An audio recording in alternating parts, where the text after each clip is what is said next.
Bismillahirrahmanirrahim. Assalamualaikum warahmatullahi wabarakatuh. Oke, di video kali ini aku mau berbagi tentang JavaScript. Nah, di sini aku mau bahas tentang tipe data, komen, tipe data array sama variabel. Yang pertama di sini kita udah buat satu file lagi yaitu project HTML. Di sini aku mau kasih title-nya tipe data aja. Nah, di body kita H1 buat judulnya. Di sini aku mau kasih belajar tipe data JavaScript. Nah, ini. Nah, tipe data JavaScript itu ada 4. Yang pertama, sini dulu. Yang pertama, tipe data string. Yang kedua namanya tipe data number. Yang ketiga,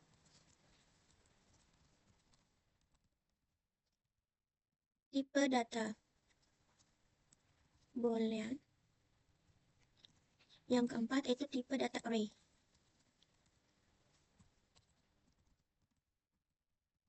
Data array. Nah, tipe data string ini berupa teks. Ya, berupa teks. Kalau number ya pasti kayak nomor. Kalau boolean ini ada dua tipe, yaitu tipe ada dua, yaitu false sama true. Kalau array ini yaitu kumpulan tipe data atau bisa menyimpan banyak data ataupun tipenya. Oke, sekarang kita bahas satu-satu. Yang pertama tipe data string. Tipe data string. Di sini aku mau kasih H2. Nah, di dalam tag pembuka H2 kita kasih ID. Kita namakan string aja. Nah, untuk semuanya aku kasih H2 dulu, dan di dalam tag pembuka H2 kasih ID juga. Di sini aku mau kasih nama number.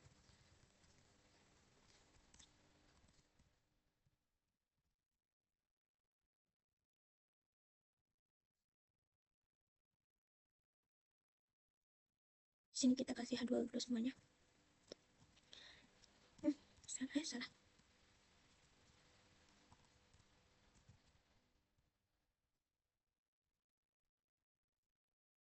Jadi di sini kasih nama array juga. Oke.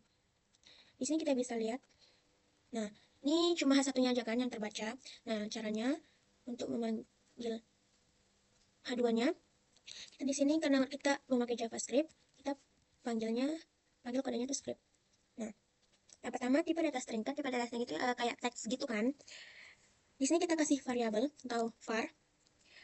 Untuk agar tidak bingung, aku kasih nama variabelnya itu data string aja. Oke. Karena ini teks, maka kita harus ada tanda kutipnya. Saya di sini nama orang. Nah, setelah itu kita ketik dokumen ini untuk agar muncul di apa namanya, di websitenya atau di sini dokumen titik get element by ID. Di sini kan ID-nya itu namanya string, maka di sini kita tulis string. String ini harus sama ya. Kalau ID-nya nggak sama maka tidak akan terbaca karena dia sensitive case. Oke, setelah itu ketik lagi, kita ketik inner HTML. Inner HTML ini gunanya agar si teksnya ini bisa muncul di HTML-nya. Nah, inner HTML sama dengan kita panggil nama variabelnya. Nama variabelnya kan di sini aku pakai data string. Oke, ini. Nah, di sini akan muncul nama Hisang karena itu yang aku tulis tadi kan. Itu untuk data string. Sekarang untuk data number, kita kasih variabel lagi.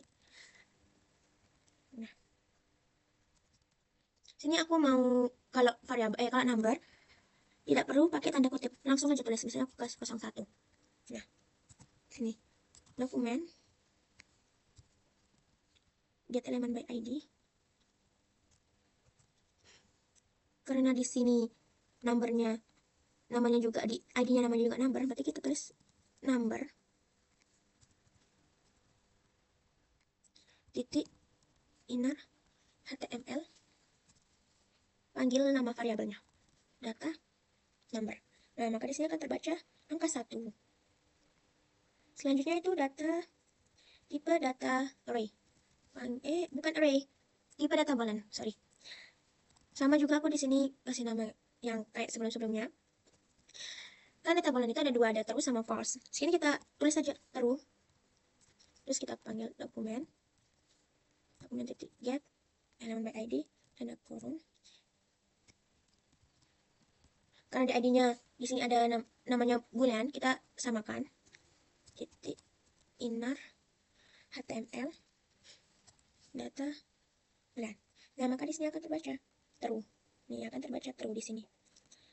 Nah, selanjutnya itu untuk data array. Nah, untuk data array ini, komen dulu deh. Data array itu adalah kumpulan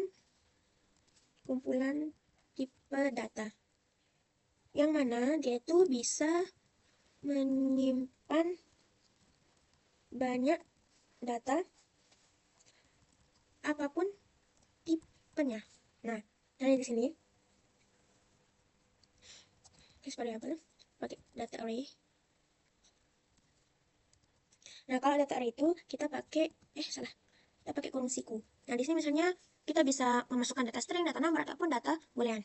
Nah, misalnya di sini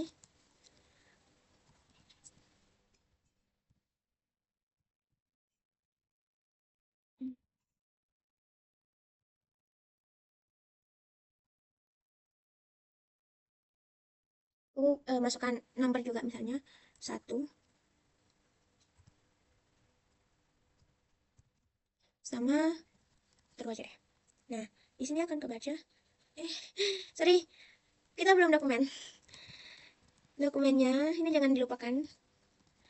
Get element by id. Karena namanya di sini array, kita tulis array titik inner html panggil nama variabelnya data array. Nah, maka di sini akan terbaca seperti ini. Ini ada tipe data string, number sama boolean. Oke.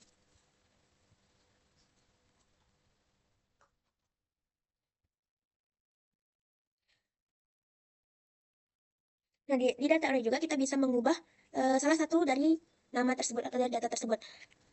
Data array itu seperti kolom. Nah, kolom itu dihitungnya dari 0. Kayak ini 0, 0, 1, 2, 3, 4. Nah, gitu. Misalnya kita mau mengubah nama dari kolom kedua misalnya. Maka di sini kita langsung panggil data array-nya, nama variabelnya, pakai kurung siku. Jadi kita mau ubah nama yang kedua. Ini 2. Pakai nama misalnya J. Oke. Ini jangan lupa dokumen lagi. Dokumen titik get elemen by id. Di sini tetap kita pakai array titik inner html data array. Nah, maka di sini namanya sudah diubah jadi J kan. Di sini kan kalau di codingannya di sini kan yang kedua itu J kan. Nah, kalau kita udah ubah berarti di sini udah namanya J gitu. Terus data array itu kalau kita misalnya kita mau tahu ada berapa data sih yang kita masukkan di dalam kurung siku itu. Nah, kita pakainya itu caranya menghitung data array itu ke sini aja deh. Menghitung data array. Oke. Sini sama kayak tadi, kita panggil nama variabelnya. Kita panggil nama variabel. Sorry, bukan. Bisa langsung nama dokumennya deh. Dokumen get element by id. Array. Di sini inner html data array. Nah, titik kita kasih line. Karena di sini akan terbaca ada 5 data yang kita masukkan di dalam kurung siku. Itu kita untuk menghitung data array.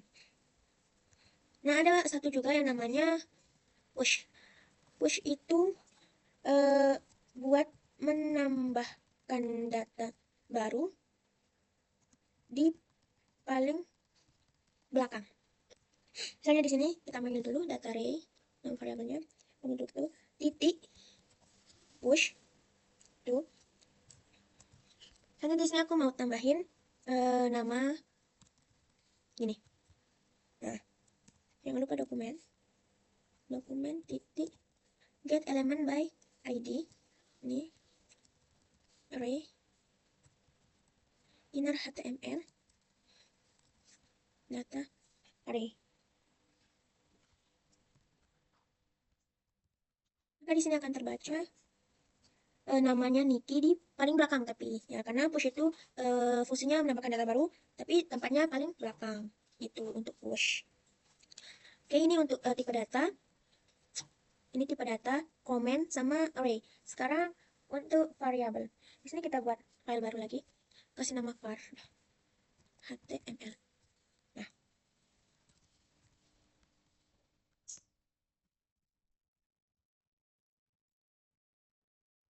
dikasih satu dulu.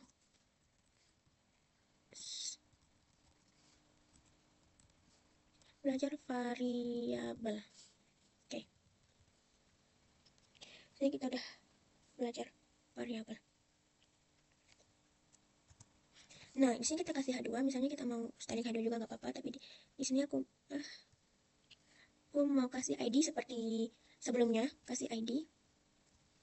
Itu kita kasih ID text. Oke, kita kasih ID text. Nah, karena kita belajar JavaScript, maka kita panggil kodenya itu script. Ya, yes.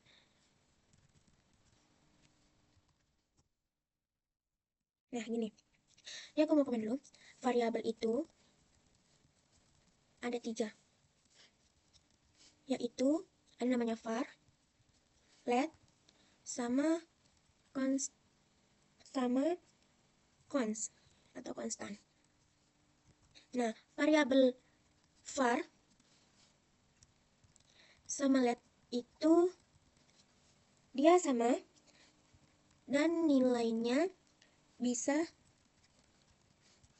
berubah. Kalau variabel const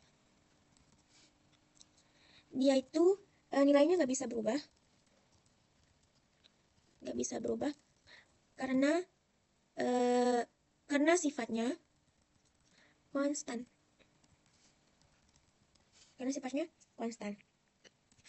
Nah, misalnya di sini misalnya di sini aku mau kasih nama, ini tuh variabel ya.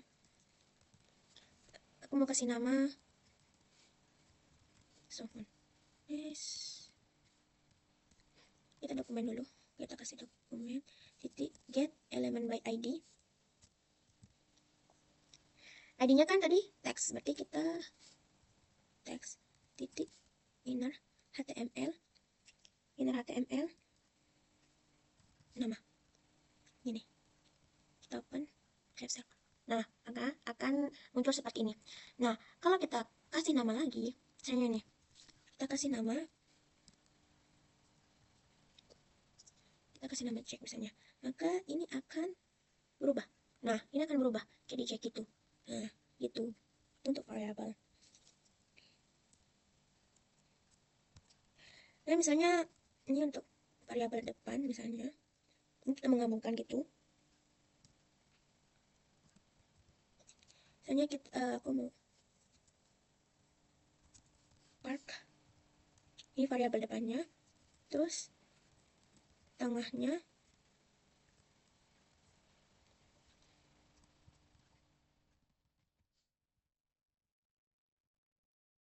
variabel belakangnya. Nah, misalnya gini, kita kasih dokumen dulu. Oh iya, sebelum kita kasih dokumen, misalnya kita mau ya kan kayak gini tuh beda gitu kan, beda kan depan tengah belakang. Nah, kalau kita mau menyatukan, kita kasih variabel lagi, namain lengkap. Nah, di sini tulis depan tambah tengah tambah plus belakang gitu. Nah, setelah itu baru kita kasih dokumen. Kita kasih dokumen titik get element by ID. Karena ini tadi kan teks. Titik, aduh salah. Inner HTML.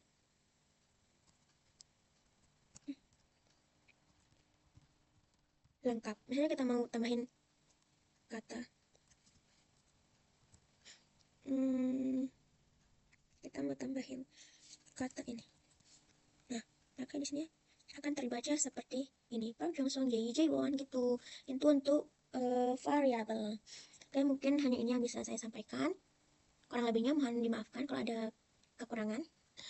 Assalamualaikum warahmatullahi wabarakatuh.